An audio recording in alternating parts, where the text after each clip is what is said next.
Hello मेरे प्यारे बच्चों। आज हम वास्तविक संख्या के इस कड़ी में, वास्तविक संख्या रियल नंबर के इस कड़ी में पाई की कहानी को पूरी तरीके से समझेंगे। वीडियो में बने रहे, आपको पाई के बारे में अब कोई कंफ्यूजन नहीं होगा।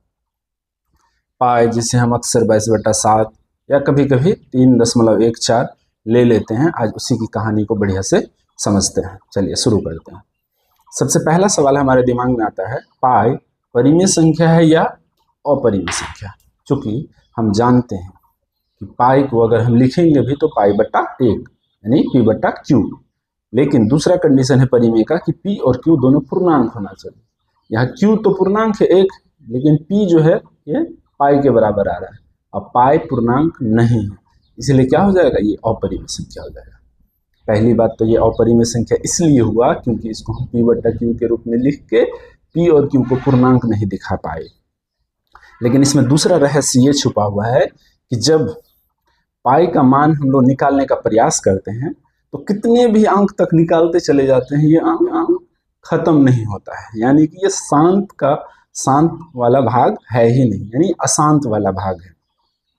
अशांत वाला भाग है, अशांत वाले भाग में भी ये नॉन रिपीटिंग है, इसीलिए इसको हम लोग अपरिमेय की कैटेगरी में डाल देते हैं। अगला सवाल है, अच्छा पाई का जो हम लोग वैल्यू लेते हैं 22/7, अक्सर ये वैल्यू लिया जाता है 22/7, क्या यह परिमेय संख्या है या अपरिमेय संख्या? तो आप देख पा रहे हैं जैसे 22/7 पी बटा क्यू दोनों आपको 22/7 दोनों 22 और 7 दोनों पूर्णांक दिख रहा है। अब बटा में जो क्यू है ये 0 नहीं है, इसको अगर यहाँ पे साइड में हम दिखाए 22/7, इसको हम पी बटा क्यू के रूप में लिख सकते हैं। पी बटा क्यू में लिख सकते हैं, पहला कंडीशन हो गया। पी और क्यू दोनों पूर्णांक होना चाहिए, यहाँ 22 भी पूर्णांक है 7 भी पूर्णांक है, दूसरा कंडीशन हो गया। तीसरा कंडीशन है बटा में जो क्यू है 0 नहीं होना चाहिए, वो भी 0 नहीं है, यानी ये परिमेय संख्या के तीनों कैटेगरी को क्या करता है, फुलफिल करता है, इसलिए 22/7 हो जाएगा परिमेय संख्या।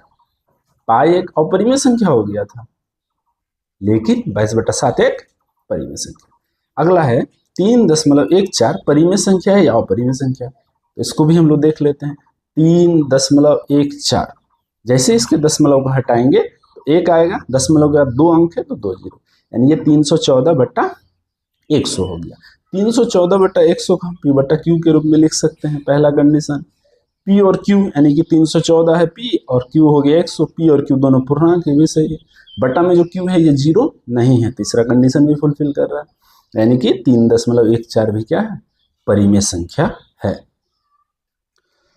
अब यह सवाल ऑटोमेटिक उत्पन्न हो जाता है, जब पाई अपरिमेय है, 22/7 यहाँ मेरा परिमेय है, 3.14 परिमेय है, तो फिर क्या पाई का वैल्यू 22/7 जो लेते हैं ये सही है या नहीं है? यानी पाई बराबर 22/7 है या नहीं है? तो पाई का वैल्यू 22/7 बिल्कुल भी बराबर नहीं है। कोई आपसे पूछे पाई बराबर 22/7 होता है? बिल्कुल भी नहीं होता। आगे हम समझेंगे क्यों नहीं होता है। आगे पूछेगा क्या पाई का वैल्यू जो 3.14 लेते हैं वो भी बराबर होता है? पाई बराबर 3.14 होता है? बिल्कुल भी नहीं होता है। फिर आगे और आपसे अगर वो पूछने लगे क्या 22/7 बराबर होता है 3.14 के? ये भी बराबर एग्जैक्ट नहीं होता है। तो सही बात क्या है, देखते हैं। सही बात ये है कि पाई का लगभग मान 22/7 होता है। यानी जब हम पाई का वैल्यू निकालते हैं, पाई एक अपरिमेय संख्या है, उस अपरिमेय संख्या को कई अनगिनत अंकों तक निकाला जाता है, तो उससे हमको पता चलता है कि लगभग 22/7 के बराबर है। जैसे आपको कह दिया जाए 1.9999 अनंत बार 9 है, तो आप बोलेंगे ना 1.9999 है, लगभग ये 2 के बराबर है, लगभग। एग्जैक्ट हम 2 के बराबर नहीं लिख सकते, सेम उसी प्रकार पाई को एग्जैक्ट 22/7 के बराबर हम नहीं लिख सकते, इसीलिए हम लिखे हैं पाई 22/7 के बराबर नहीं है, पाई 3.14 के बराबर नहीं है।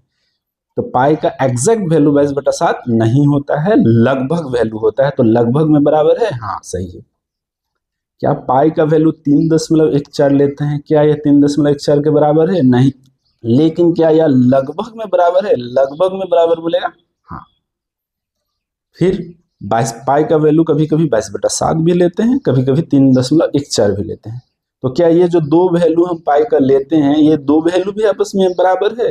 ये दोनों वैल्यू भी बराबर नहीं है, ये लगभग में एक दूसरे के बराबर, यहाँ पे लगभग हो जाएगा। आशा करते हैं आपको कंसेप्ट समझ में आया होगा कि पाई का वैल्यू एग्जैक्ट नहीं निकाला जा सकता इसका, और ये पी बटा क्यू के रूप में लिखा जा सकता है, जिसमें ये दोनों पूर्णांक को ये फुलफिल कंडीशन नहीं करता, इसीलिए ये अपरिमेय। पहला तो इसका क्या हो गया, ये अनगिनत दशमलव तक इसका वैल्यू निकलते चला जाता है और वो कभी रुकता ही नहीं है, और वो संख्या भी रिपीट नहीं करता है, जिसके आधार पर हम इसको अपरिमेय कह रहे हैं।